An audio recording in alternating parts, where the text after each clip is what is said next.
they was old man Dick Wolf. He used to ride all over the country on a horse. You could see him in the middle of the day or way in the night. You'll be able to see him anywhere. The story he tells is that he was riding from Christie back over to where he lived, close to 51 Highway, there by Rabbit Trap School, just west of Rabbit Trap School. That's a long way. Yeah, from Christie, across there on a horseback. Yeah. So they said that he's coming around that mountain, and the first time I heard this story, my mom and a lady named Wolf was going over to pick some blackberries over, maybe it was cherries over at my Uncle Ruth's, but it's some kind of berries. They was going to make some jelly. And I went with them, and we was walking around the edge of this old mountain, and it's just a logging road for a wagon. It wasn't no truck road. It was just a wagon road, horse-drawn wagon road. Mm-hmm. And we was going about halfway around that mountain, and she said, "Lucy, you remember when old man Dick told a story about coming around this mountain, and something jumped on his horse, jumped on behind him?" And old man Dick told this to this wolf lady, which was kin some way to the Wolf family. Old man Dick and her was related some way.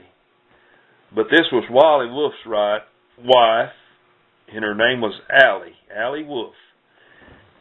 She asked my mom if she remembered or heard about old man Dick telling the story. And my mom said, "Yeah, I heard him talk about it." She said, "Well, this mountain road right around here is where he took on a rider." He said he was riding around and something jumped on the back of his horse. Said his horse never broke a stride.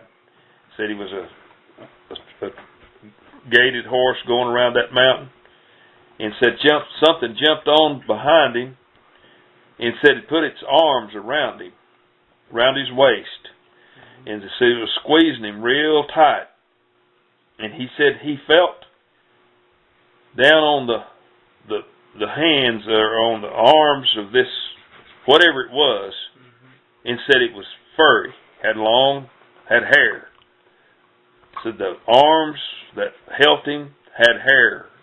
He said he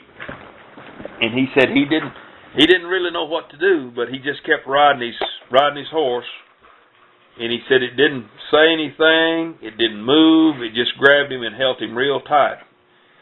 And she said right along in here is where he said that it jumped on the back of his horse.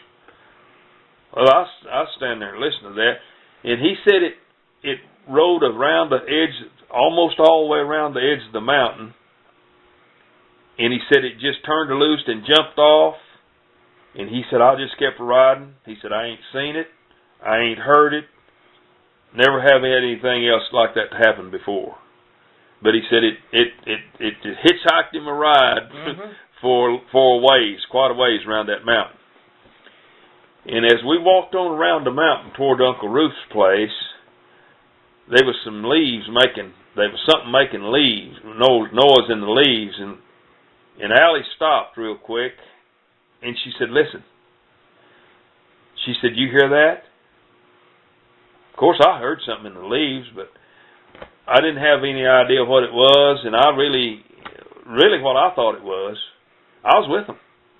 Really and I was about 7 or 8 years old at the time. But actually, and I could hear something in the leaves, making noise in the leaves.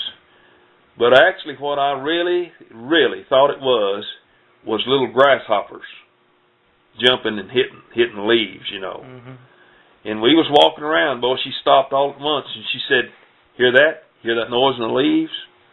We all stopped and listened, and you could hear noise, on both sides of the road, but actually, I didn't see nothing. I heard the noise in the leaves, but I thought that ain't nothing. That's little grasshoppers. I don't know what it was.